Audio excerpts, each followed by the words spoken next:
Good morning, children. Welcome all of you after this long summer break.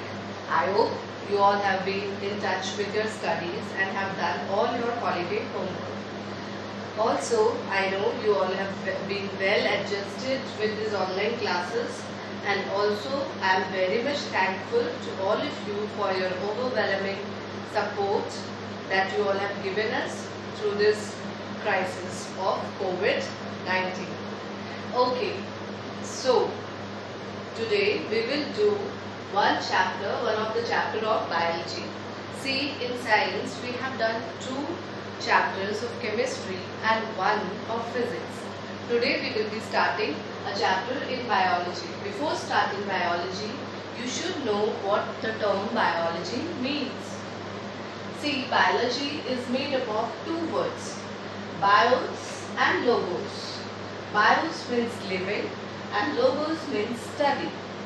Okay, so you can define it very easily. Yes, biology is the branch of science which deals with the study of living organisms. Okay, so that living organism can be plants or animals. So biology is a branch of science where we study about flora and fauna. Flora and fauna, you know, flora means plants and fauna means animals. Okay. Now, as you have seen that physics also have many branches like kinetics, mechanics, dynamics, है ना? We have done it. Similarly, the biology also have many branches, and today we will do cytology. Cytology. So cytology is the branch of biology in which we study about the cells. The cell study. Okay, we study about the cells. Now, the question comes to your mind, what is a cell? Okay, so in this chapter, in the chapter number 1 of biology, that is chapter number 5 of your textbook, you will study about the cell. Cell, okay? The name of the chapter is the fundamental unit of life, that is cell. So here we start the chapter. I am sending you some of the videos related to that chapter, some links related to that chapter. You go through the videos again and again. Read your books also. Simultaneously you will read the book also. Not only the videos, you first see the videos and then read your book. Okay? So it will help you in clearing your concepts. Okay? So once you go through the video, we will then move forward. Okay?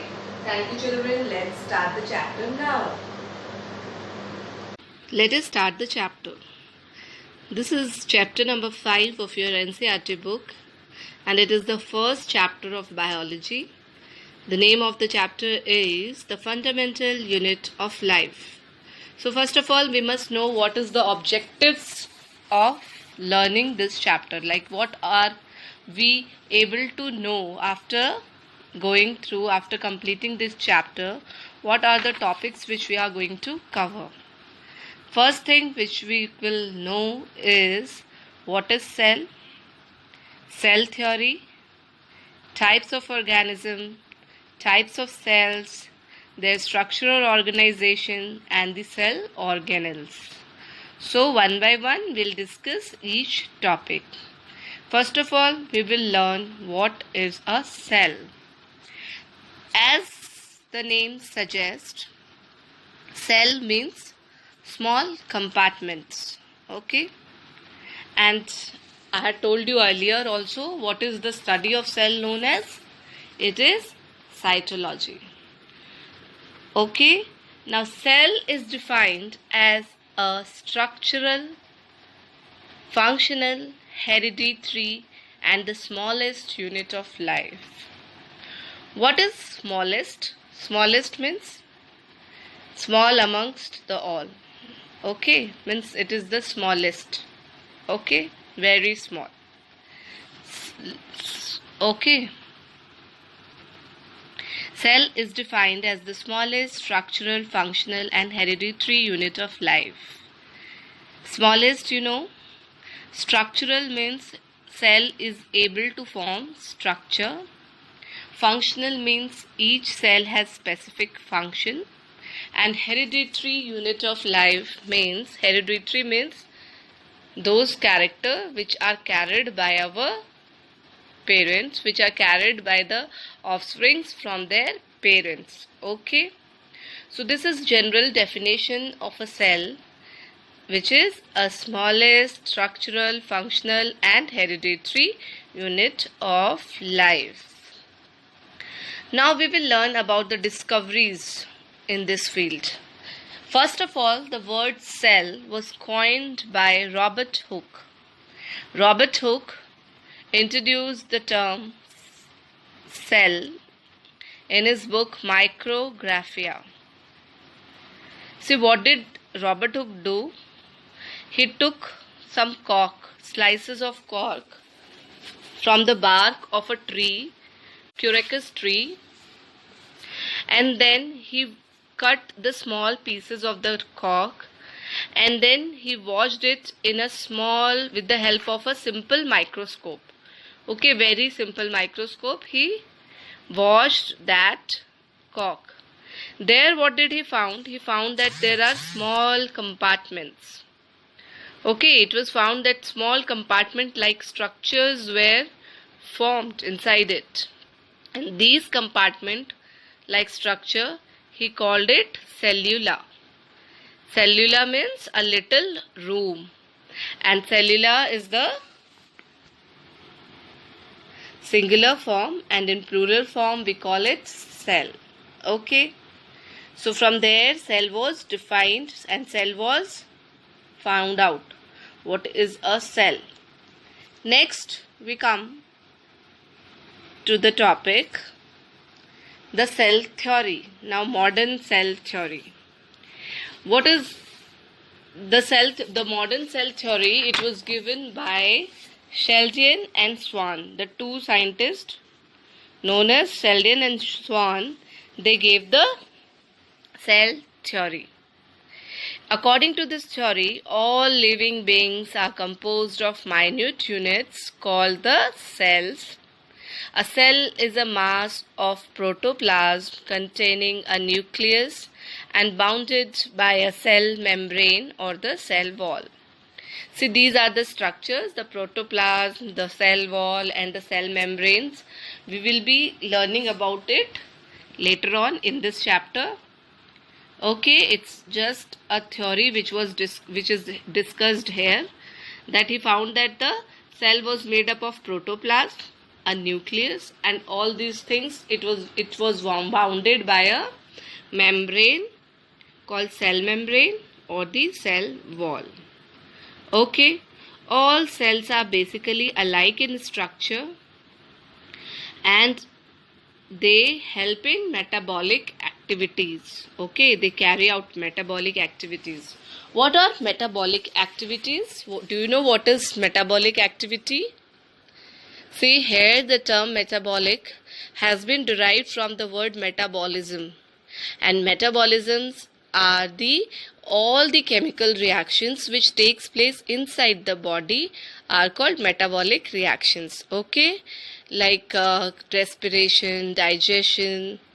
Okay, all these chemical reactions taking place inside the body are called metabolic activities. Okay, now the cell, they also perform metabolic activities.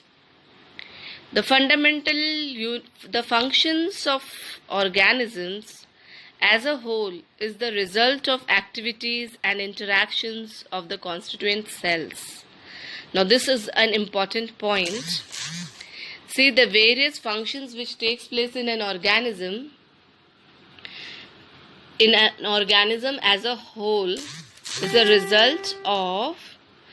result of activities and interactions of the constituent cells.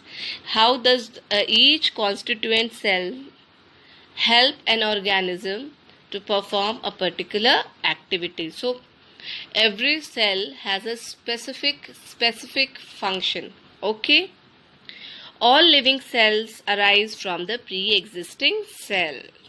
Okay, so cell is formed from a pre-existing cell. The cells divide. Okay, you'll learn about cell division also in this chapter. The next topic is virus. Yes, we are very much familiar with this term in this season of coronavirus. So the viruses, they are known as the link between the living and the non-living things. It is a very important point. Viruses are the microorganisms which are known as the link between the living and the non-living. Okay, they are non-cellular structure. Non-cellular structures means they don't have cell. Okay, but what do they have? They only have the genetic material. See, in everybody, there is a genetic material. These genetic material are DNA or RNA. Okay. So viruses also have genetic material. In details, you will study about DNA and RNA also in this chapter. Later, when we come to the cell organelles, nucleus, these things. Here you just know that viruses contains genetic material only, and these genetic materials are enclosed in a protein coat. Okay, in a protein coat these genetic materials are enclosed, and the viruses, they are dead until or unless they enter the human body. Just as they enter the body, host body, they start multiplying, they start living, they derive their all the need to live from the host body. Okay, once inside the living organism, they use host cell machinery to reproduce. Okay, viruses are therefore called living chemicals. They are also known as living chemicals. Here the most important point is they are non-cellular and they are the link between the living and the non-living organisms. Okay, now we will learn about the types of organisms.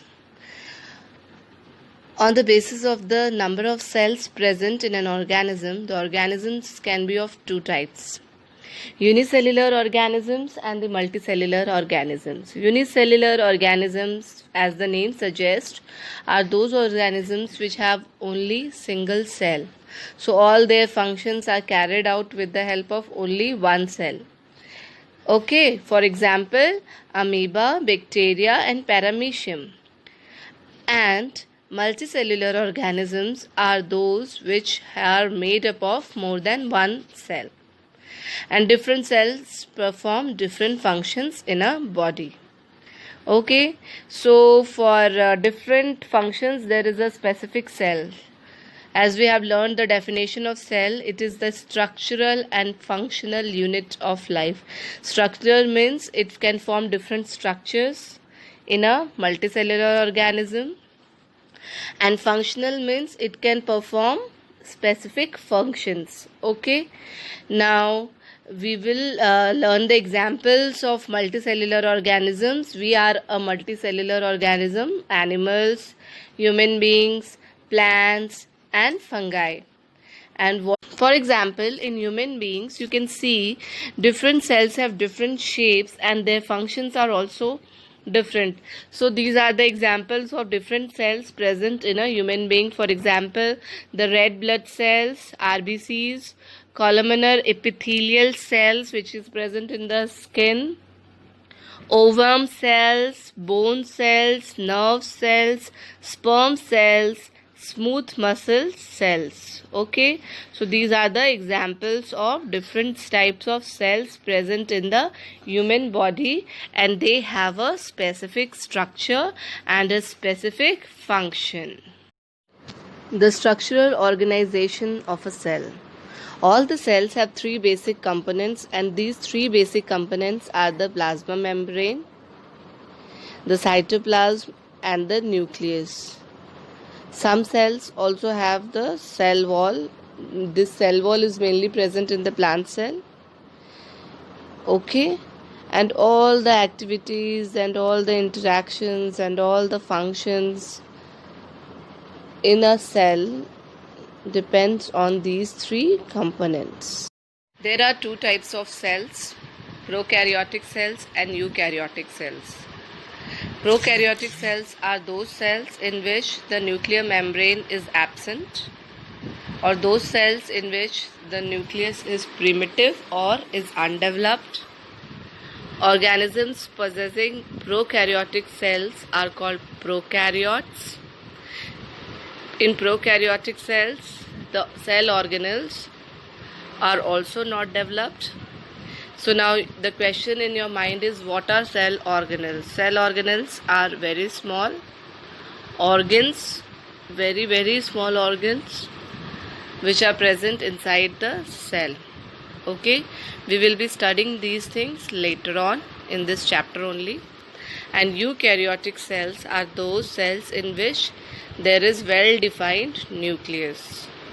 The nucleus is well-defined, the membrane is present around all the organelles. Okay, so these are the two types of cell. Now we will discuss the two types of cells which are found in eukaryotes.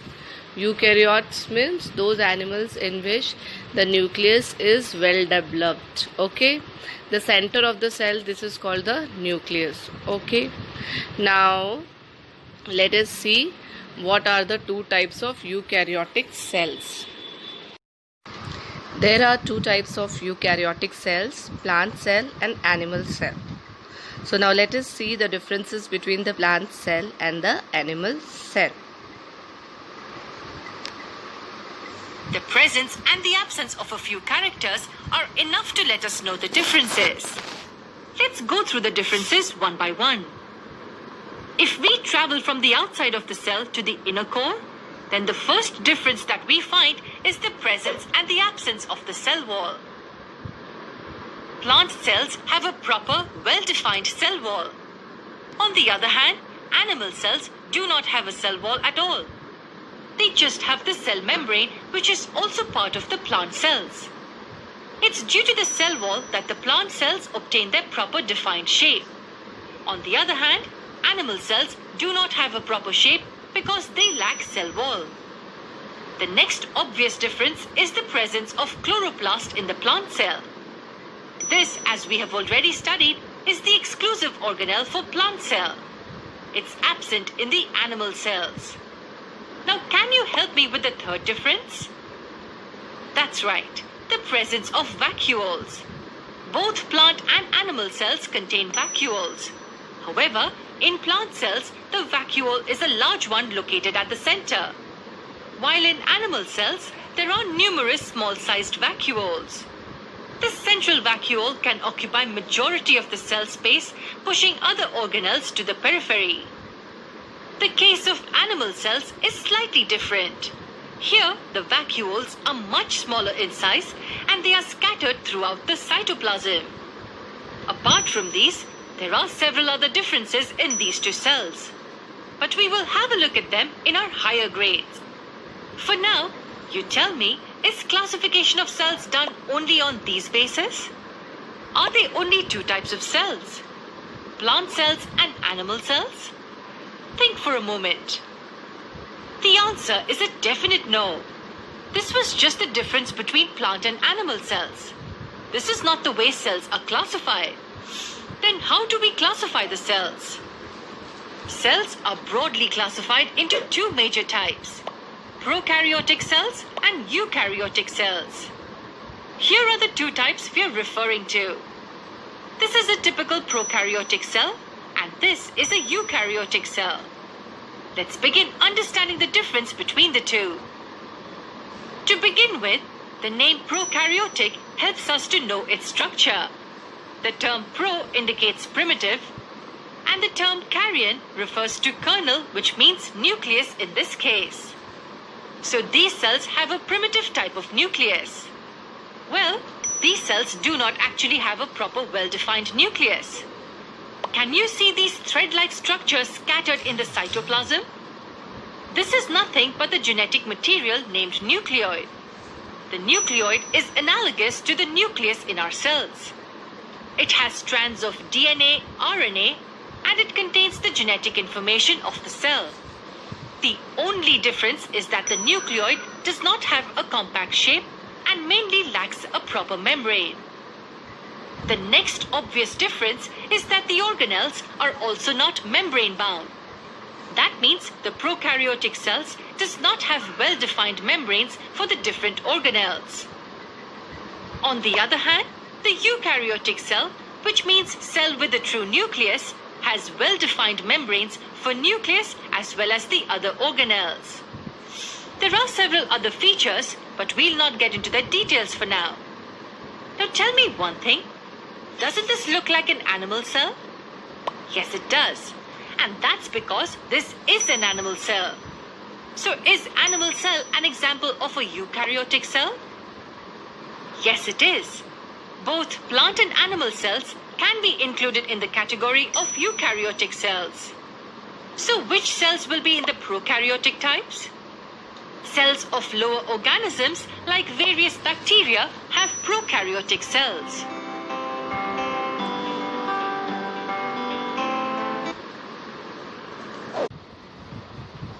Now we will be doing an activity to show the differences between the plant cell and the animal cell. For animal cell we have taken the chick cells, and for plant cell we have taken onion peel. If we were in the school we would have done these experiments in our lab, but right now I am sharing it virtually through a video. You just go through it and just understand. Once we are there in the school, we will do it in our lab also. Okay, let's start. Cells. Onion peel. To do the experiment we require cover slip, glycerine, glass slides, onion, watch glasses, distilled water, saffron in solution, forceps, brush, needle, compound microscope, blotting paper. Procedure. Take some distilled water using a dropper and put it in a watch glass.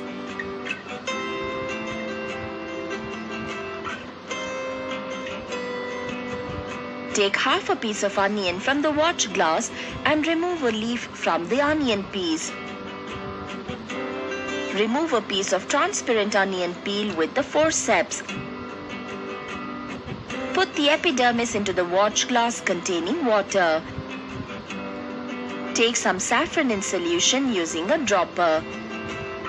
Put a few drops of saffron in solution into another watch glass. Using a brush, transfer the peel into a watch glass containing saffron in solution. Keep the epidermis for 30 seconds in saffron in solution so the peel can become stained. Using the brush, take the peel from the saffron in solution and put it into the watch glass containing distilled water. Using a dropper, take some glycerine and put 2 to 3 drops of glycerine in the middle of a dry glass slide. Using the brush, transfer the peel to the slide containing glycerine.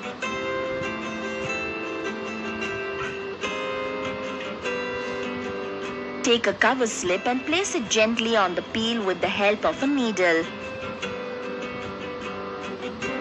Remove the extra glycerine using a blotting paper.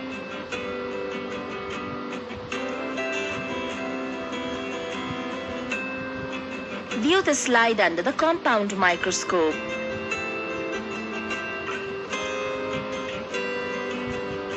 Observations. A large number of regularly shaped cells are lying side by side. Each cell has a distinct cell wall. A distinct nucleus is present on the periphery of each cell. Lightly stained cytoplasm is observed in each cell. A large vacuole is present in the center of each cell, surrounded by the cytoplasm. Conclusion.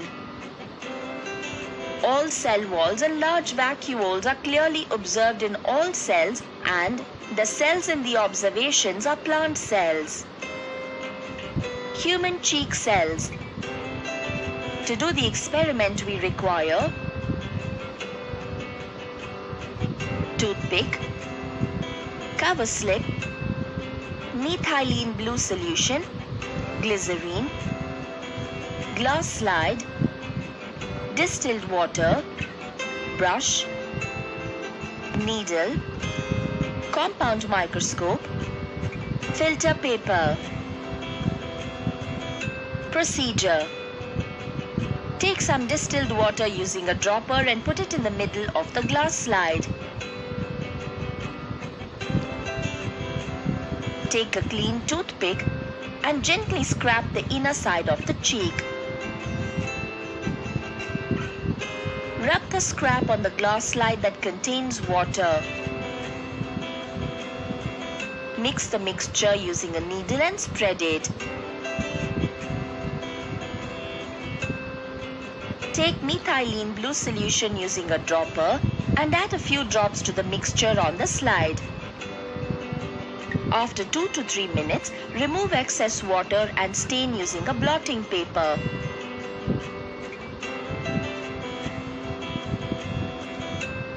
Take glycerine using a dropper and add a few drops of glycerine to the test mixture. Take a clean cover slip and lower it carefully on the mixture by using a needle.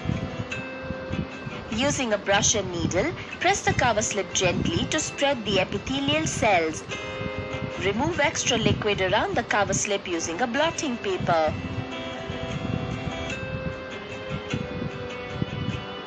View the slide under the compound microscope.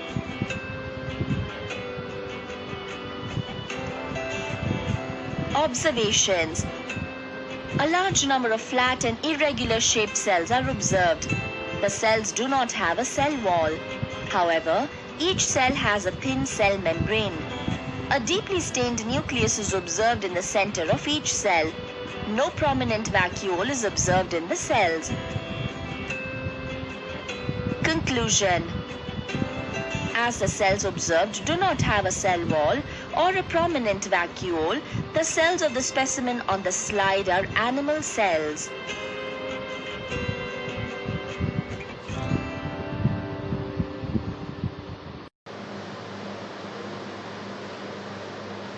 Hello children. So you have gone through all the videos, you have read your book. If still you have some problem, you can ask me anytime. Now after doing these things, after reading, after going through the videos, what you can do is you can answer few questions. Okay, the few questions are: number 1, what is a cell? What is a cell? Okay. Number 2 question is, who discovered cell? And number 3 is the differences between plant cell, differences between plant cell and animal cell. So, see, after going through, see, half of the chapter we have completed. Only the thing which is left is cell organelles and cell division. In the next series, we will do that. Topics. Okay. Now, what is a cell? You can define it. Okay. Who discovered cell? We have already discussed in that videos. And the differences between the plant cell and the animal cell. You all will write these answers and send to me as soon as possible. Once you send me these answers, once you are thorough with this much part, then only we will start the rest of the part. Or then only we will finish our chapter. That is, we will go to, what is left now? Cell organelles and the cell division. Okay. Thank you for today. Bye.